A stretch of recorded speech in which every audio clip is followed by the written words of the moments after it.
তো এই তিনটা সূরা এমন, যদি কোনো ব্যক্তি সকাল সন্ধ্যায় 3 বার করে প্রতিটি সূরা পাঠ করে, তাহলে এই সূরাটা, এই তিনটা সূরা তাকে সকল প্রকার বিপদ আপদ থেকে রক্ষা করবে।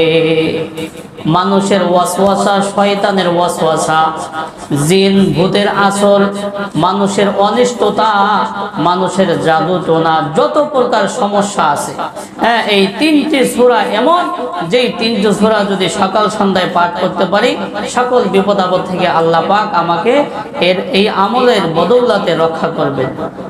হুজুর সাল্লাল্লাহু আলাইহি ওয়াসাল্লামকে জাদু করেছিল, ঠিক না? তখন এই আয়াতগুলো নাজিল হয়েছে, এক একটা আয়াত পাঠ করেছিলেন, তখন এক একটা গিট খুলে গিয়েছিল। সূরা ফালাক এবং নাসের মধ্যে, 2 সূরার মধ্যে 7টা আয়াত আছে। কয়টা আয়াত? 7টা আয়াত রয়েছে।